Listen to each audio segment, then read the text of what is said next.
Well, hello everyone. Welcome to another live hangout here at Voice Essentials. Today I've got some very important news to share with you all. It's very serious news, and I'm sitting here with my stomach churning, ready to tell you all. But we'll get to that in a few moments. If you're just tuning in, welcome. We do these live hangouts together at least once a week, and I love hanging out with the community here at Voice Essentials. As you can see, we've already got people jumping in. Rebecca's jumping in there, and we've got people, whoa, from Thailand. Nice to have you jump in. Make sure you let us know where you're from. Let us know what the weather is like in your part of the world. Here in Brisbane, Australia, we are at the beginning of spring. It's still, a really reasonable temperature of only around about the mid-20s, and it's just really quite beautiful this time of year, and we're sort of before that time of the year where it gets really hot here in Brisbane, Australia. So yeah, let us know where you are. Let us know what it's like in your part of the world, weather-wise, and of course, as we go into today's discussion, please be kind to each other in the comments, and consider each other well. Today, as I said, some really serious news to share with each of you, and it's good to see Linda jumping in there and John Totoro. Hello, everyone. Yeah, some really serious news, and something I just some news I've been sitting on for about 5 weeks, and so.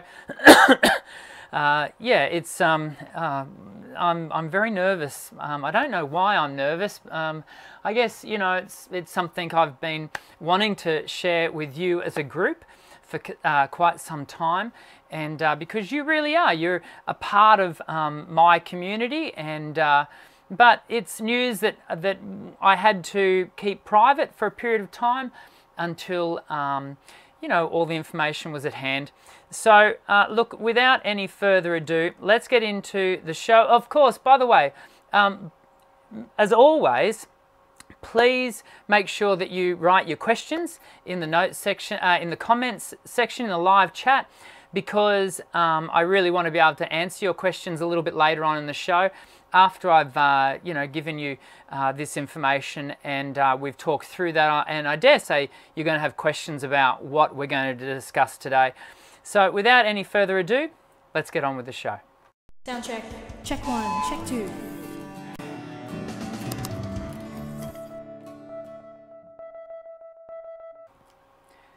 So this is my beautiful wife. Her name is Jodi, and we've been married for around about 21 years, coming up to 22. She is the love of my life. She is everything you could ever want in a partner. She's gorgeous, she's beautiful, and she is just such a wonderful human being, loved by everyone around her. 5 weeks ago, when I just got home from Sweden, Jodi had been feeling not great for around about 6 to 12 months. She was quite anemic and really struggling with fatigue, and we did some tests. She was found to be quite low in iron, and circumstantially we just when she'd had an iron infusion, it didn't really work all that well, so the doctor suggested we do a colonoscopy, during which, and this was on the Friday after I just got home from Sweden. During the colonoscopy, a tumour of her in her bowel was found, a cancerous tumour. Some of you would know it as being described as bowel cancer or colon cancer.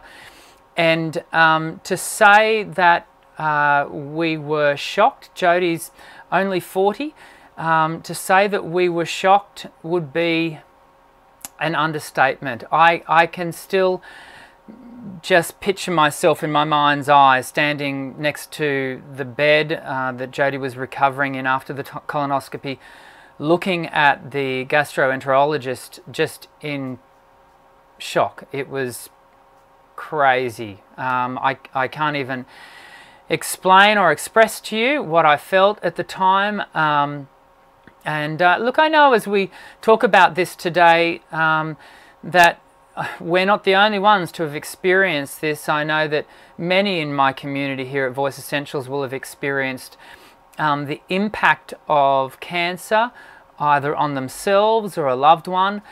The cancer has such far-reaching consequences, not only for the person suffering the cancer, but also for immediate family, friends, and their greater community. So for the next 96 hours after Jodi had been diagnosed with this cancer, we just lived in a state of shock. We told the kids that afternoon. We have 3 kids, and so we told them, and we told them what was going on, and tried to communicate to them as clearly. We're a great believer in our family of honesty and authenticity, and so we told them what was happening with Jodi. We had a really good cry at that time together. Certainly my eldest, who has just turned 16 last week, fully comprehended what was going on and the significance, the severity of the news that she was being given, that we'd all just been given. The challenging thing about the next 96 hours was the colonoscopy happened on a Friday. We weren't going to be able to see the surgeon until, well, what was first told, we weren't going to be able to see him until Thursday. So graciously, we were able to see him on the Monday afternoon, the Monday evening, which shortened the wait time because, to be honest with you, our information, our understanding around this whole thing, around cancer, has come along in leaps and bounds. Literally 4 weeks ago, we heard the word cancer and we immediately thought, we didn't know whether Jodi was going to live until, was she going to see out Christmas? Was I about to lose my soulmate, the love of my life? Were our children about to lose their mother? We didn't know, and it was heart-wrenching, and we cried ourselves to sleep. It was horrific. Ever since that point, ever since actually the moment we were able to sit down with the surgeon, a gentleman by the name of Dr. Timothy Slack, ever since we were able to sit down, and we're in Australia, we have the best. It's regarded in the world as one of the best, if not the best, then number 2 health cover and healthcare in the world. Jodi and I consider ourselves so fortunate to live in a country where we have access to the level of care and surgical intervention that we do. And not only that, in Australia we have a thing called private health cover. We have public health cover, which covers everyone, and then you can pay extra to have a thing called private health cover. And Jodi and I have always really valued what in Australia is regarded as health insurance, health cover, and so we are on the best health cover that money can buy. And so we're very fortunate. We consider ourselves, that sounds strange to say, doesn't it, in the midst of what is such challenging news, and so desperately unexpected, to have this piece of news, but to know that we now have access to the best care in the world is quite comforting. Nonetheless, we spoke with Dr. Slack, and he was able to really educate us on the fact that bowel cancer is no longer necessarily the death sentence that it once was. In fact, he referred to her cancer, her version of cancer, which is very much a a garden variety bowel cancer, as being, how would I describe it? Garden variety. It's just your stock standard cancer. The good thing about that is there's a lot of research that's been done into it, and therefore the level of care and surgical intervention that they're able to do is quite high and well advanced. And so he was able to 2 days later remove that cancer with nearly 50% of Jodie's large intestine, her colon. And Dr. Slack refers to the colon as a, what did he refer to it as? He referred to it as a lifestyle organ. You actually don't need the colon to live. Basically what it does is it absorbs all of the moisture out of the slurry that comes from your small intestine and helps your poo to harden, essentially.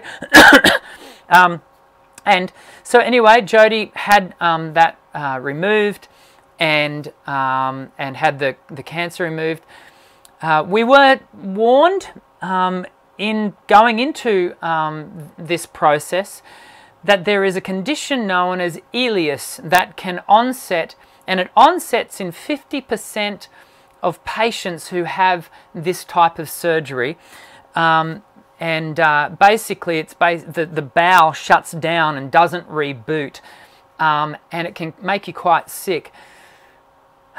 So Jodi was supposed to go into she went into surgery on the Wednesday. She was supposed to come out basically on Sunday. It's supposed to be like a 5-day stay. Jodi unfortunately developed that really very, very severe version of this thing called Elias, which meant that she was in hospital for 3 weeks. It's an incredibly painful and rough experience, and Jodi was such a trooper in amongst all of it. But we had some really, really tough times, you know, over the last. She's been home now for around about, is it a week and a bit, so yeah, those first 3 weeks of her of finding out and then her surgery. But again, through all of this process, we continued to be given really good news. The histology results came back from the surgery. Once the cancer had been removed, the pathologists look at it, form a histology account of the cancer, determine what cancer that we're dealing with, and it was confirmed that yes, it is the garden variety, and that yes, we could expect, the cancer was only found to be in one lymph node, which again is really good news, because as our oncologist explained, who we saw last week, that means that Jodi's cancer is regarded as low risk. I cannot tell you how relieved we were to hear that prognosis, and he expressed that that Jodi, whilst she's going to need to go through chemo, and in fact she's having a procedure done as we speak right now, to prepare her for chemotherapy, which will start next week. Despite the fact that she's got a 6-month chemo journey ahead of her, her prognosis is very good.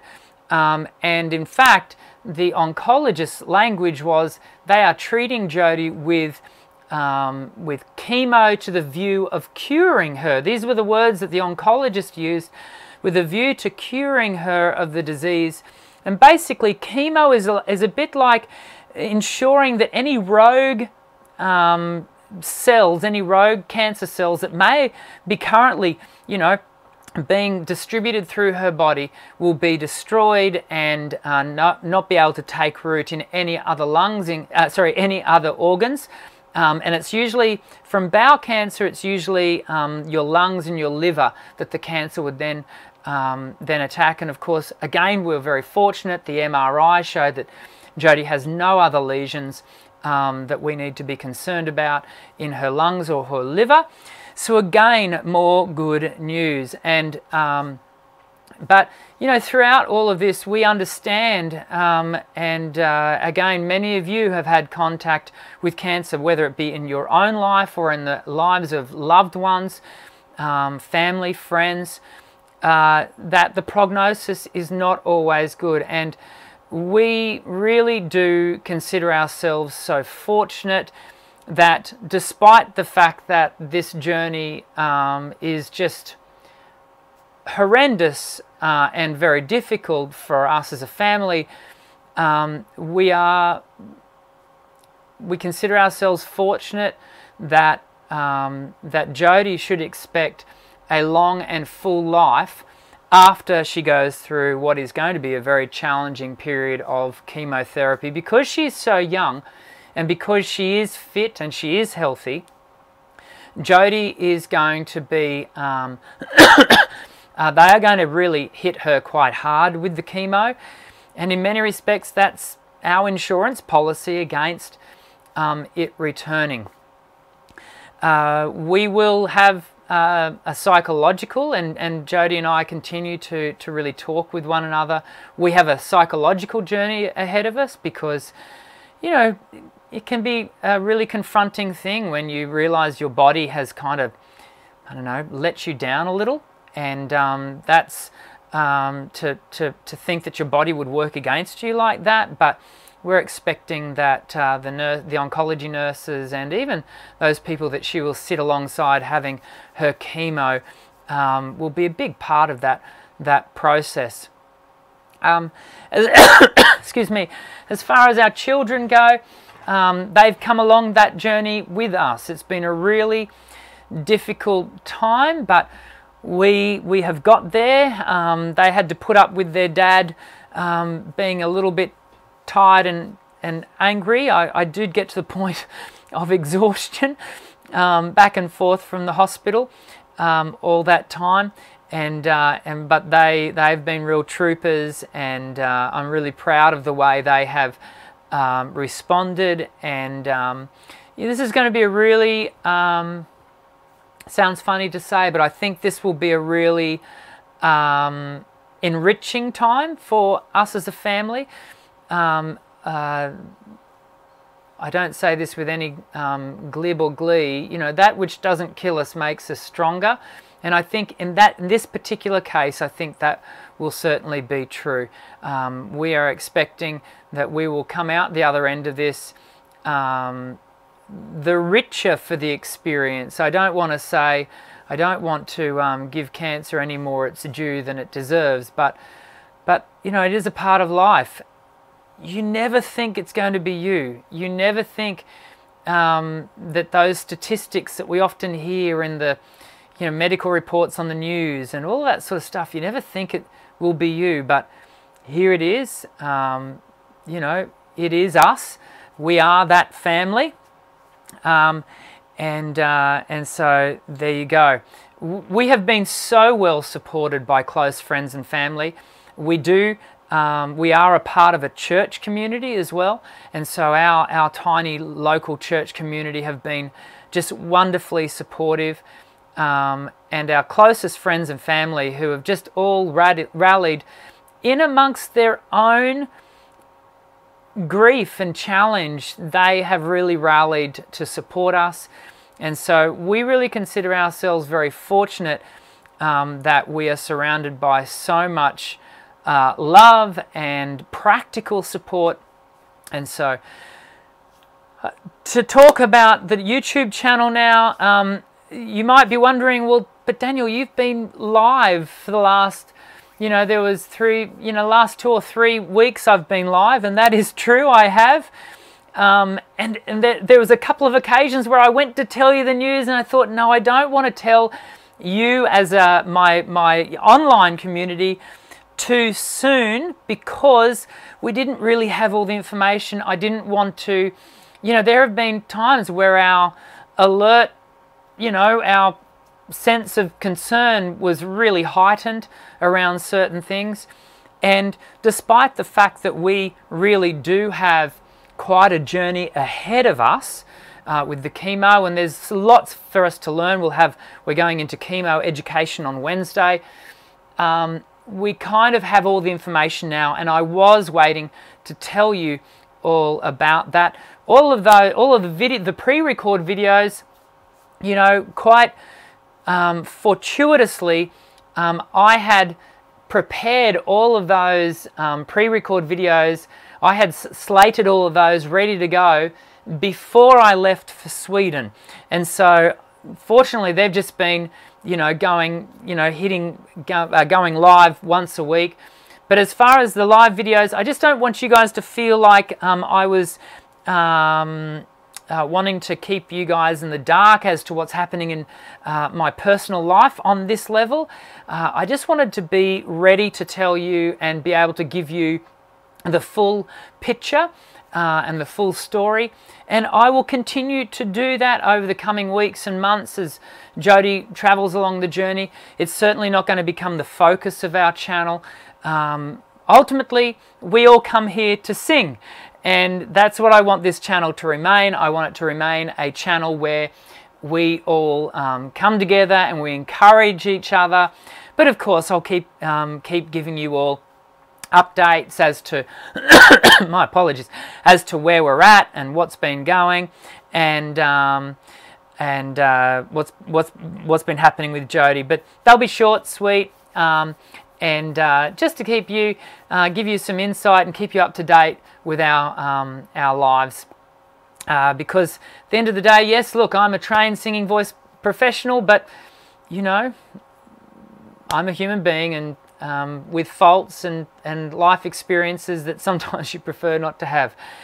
And of course, if you are currently experiencing something in the vicinity of you know, cancer or some other life-threatening medical condition, you know, once upon a time I would have been able to say, oh, you know, I'm really concerned for you. Blah. This is the first time in my life, and I'm in my mid-40s, this is the first time in my life where I get it. I get it. You know, it's so difficult, isn't it? And if you've experienced this sort of stuff firsthand, then you get it as well. And so my heart and my strongest sense of empathy goes out to you if you too are experiencing something like this. And I pray that your prognosis is as positive as Jodi's is, and if it isn't, then we as a community, we're concerned for you and your loved ones, and we pray that your coming journey is as smooth as it possibly can be. So there you go. That's my story for today, and my hope is that that it hasn't been too, I know it's pretty dramatic, but it's not depressing, hopefully, in the sense that we have a lot of hope, and we in the family are feeling that hope at the moment. 5 weeks ago we did not feel any hope. The hope had completely left us, but right now we feel a great sense of hope, and we're back on an even keel, which means that, all things being equal, Voice Essentials will continue unabated. So with that thought, let's have a look at answering a couple of questions. We've already taken 26 minutes up with the story, and I do want to answer a couple of your questions, and don't feel that they'll be trite given the conversation we've just had. Let's now refocus our time and our efforts to seeing you develop into the best singer you can possibly be. Let me go over here. Thank you for all. I'm just looking here and seeing so many wonderful messages, and they're all so very kind. Let me just jump over here, and I just want to say thank you very much. That's all very supportive, and yeah, so thank you is all I can say. Thank you for your kind words, and it's pretty heavy news. Yeah. So this will be wonderful for Jodi to actually see all of these messages. I'll show her this video, perhaps if she wants to watch it. So thank you for sending out such wonderful positive vibes and prayers for her, all gratefully accepted at this time, it must be said. Okay, so I wonder whether you've got any questions. I'm looking here to see if we've got any questions regarding singing, and I know some of you may feel uncomfortable about asking any questions given the news, but I really do want to, you know, let's lift the vibe a bit and start talking about voice. Have we got any questions? Question, here's one, right down here. Question, should I be warming up using my comfortable vocal range? Some of the notes on the piano get so high that I have to switch to my head voice cracking in the process, or should I push myself? Should I be warming up using my comfortable vocal range? Let me just get back over here. So, good question, Maxic. You should be certainly warming up using your comfortable range. Really, warming up needs to always try to start in the middle of your range with your vocal warm-ups, and think of it as just then working the voice out over, you know, up into the extreme ends of your range. So this needs to happen over a 15-20 minute process where we slowly but surely. So I always start my warm-ups, and Maxic, I would encourage you to jump over and have a look at some of the videos on the channel about warm-ups, and in fact there's a couple of dedicated videos there about warm-ups where we talk about how to warm up the voice correctly, and the fact that we always start just working the voice in the space of about an octave, and so you work up a little bit and then you come back down. I like to use some hums.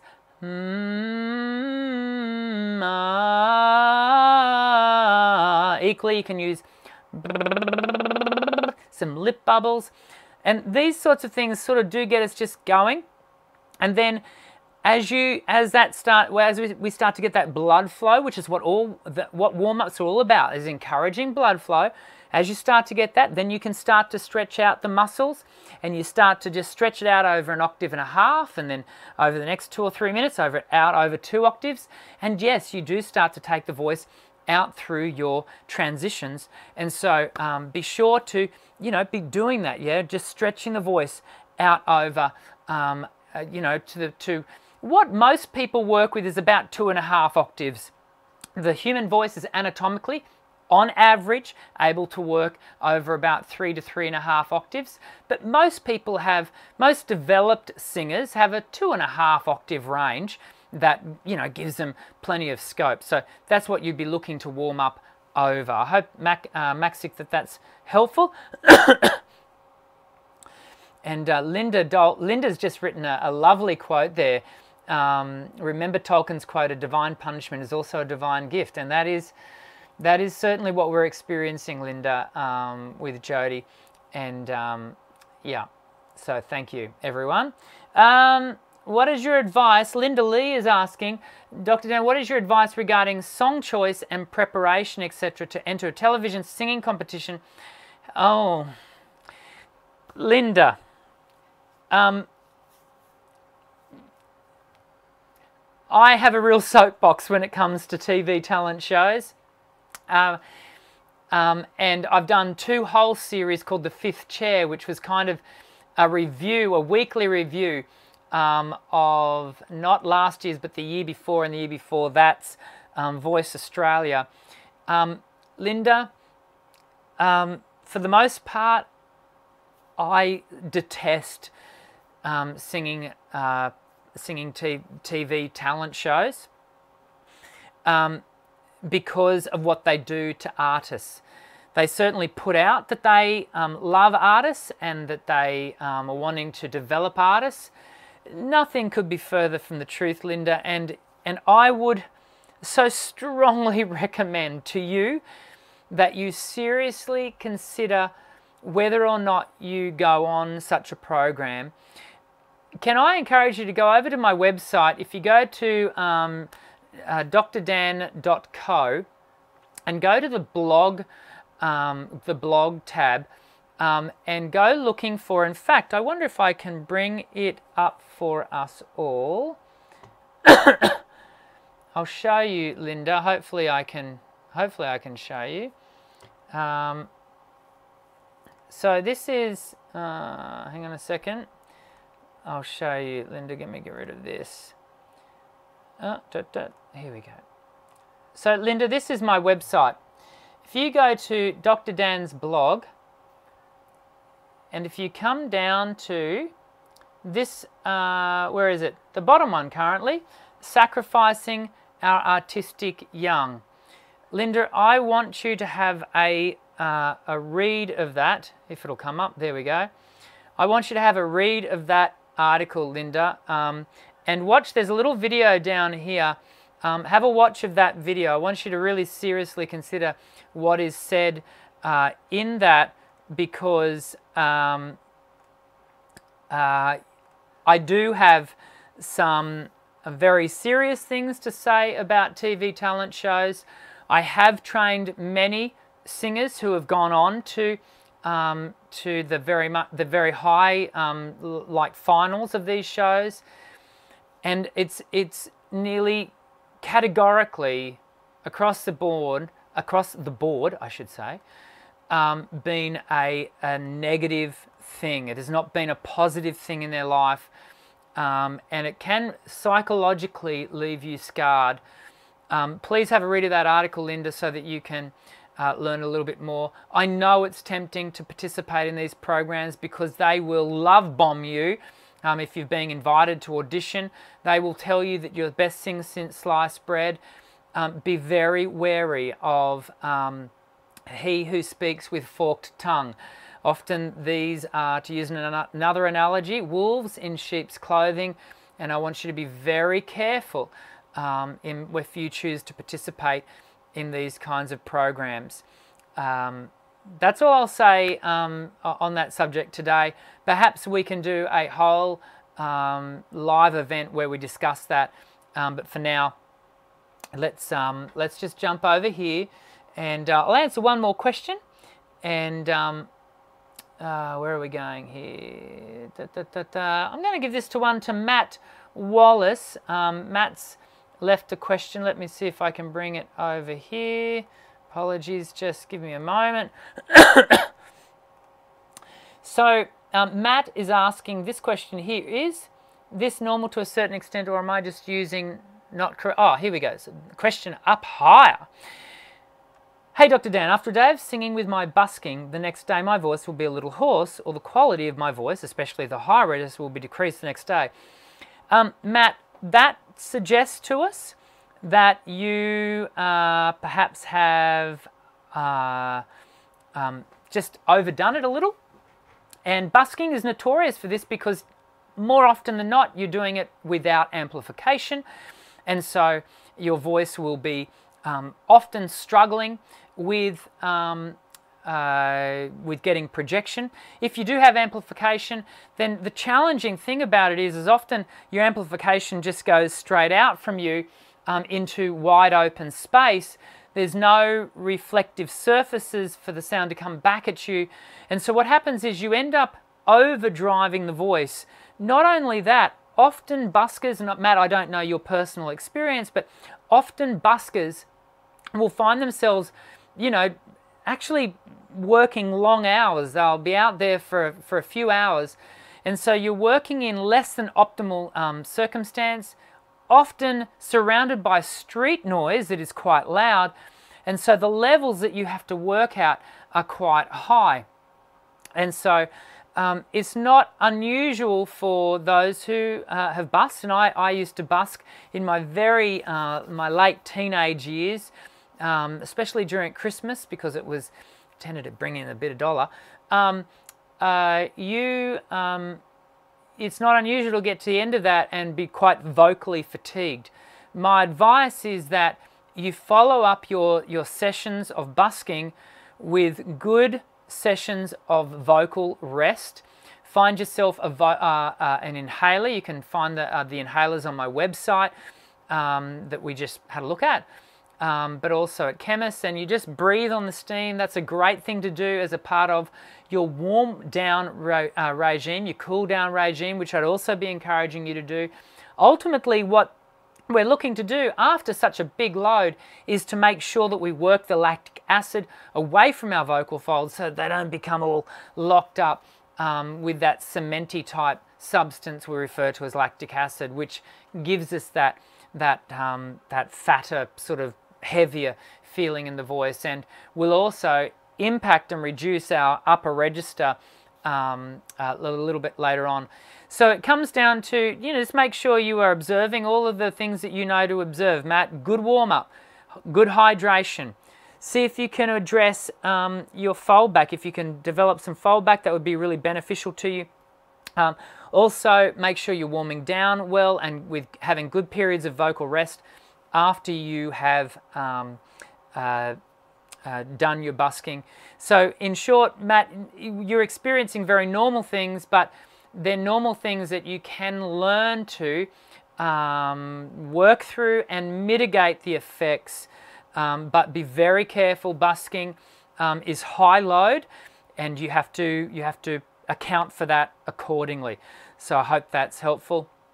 So there you go. That is possibly the biggest news I've ever presented here on the channel, and I dare say, well, I hope, I pray it's the biggest news I ever have to deliver on the channel about Jodie's health and her cancer, and it's something I didn't really refer to earlier on in the show. Jodi right now, for all accounts and purposes,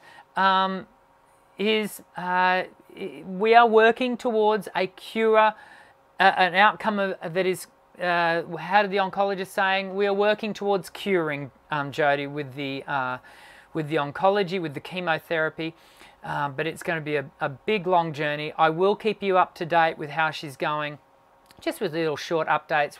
I don't intend on dedicating another one of these to this story, but nonetheless, look, I've got a great. I'm really interested to see how Wednesday's pre-record video goes. I'll be keen to get your feedback on the subject. I'm going to keep it a secret. I'm not going to tell you what the subject that we're looking at on Wednesday. For those of you who are new to the channel, every Wednesday, well, currently I'm trialing Wednesdays. It used to be Thursdays. Right now it's Wednesdays, going live with a pre-record video where we deep dive into the subject matter. So it's very different to these live hangouts that we do, where I can answer your questions live. The pre-record is we deep dive into a research subject. I put a lot of time and effort into developing the scripts for those, so that I'm giving you the latest and greatest information that I possibly can. So I'll be super keen to get your feedback on Wednesday's video, and I'd love you to leave your comments and thoughts and ideas when you see that video.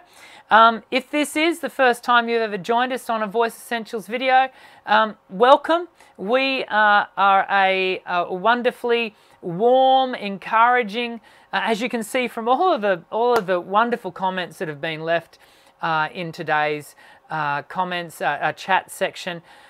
We are a wonderful community of like-minded people who are on this journey to learning to sing, but we're doing it as fellow human beings, with all of our faults and imperfections, and our challenges, and we would love for you to join us. And all you need to do is hit the subscribe button on the channel. or on this video, but also make sure you hit the bell icon, because that way you'll be notified about the videos when they go live. It's the only way you can know when I'm going live, and I go live typically Monday or Tuesday, but I'm always fitting it into a cancelled lesson spot with my private clientele. And so make sure you hit that white bell icon just so YouTube can let you know. So I'm going to finish, what I might do to finish today's video is, I think I might finish it with the video, a video of those photos of my beautiful wife, and we'll finish on that. But I wish you all the best for the coming week. And as I always finish off saying, my name's Dr. Dan, sing well.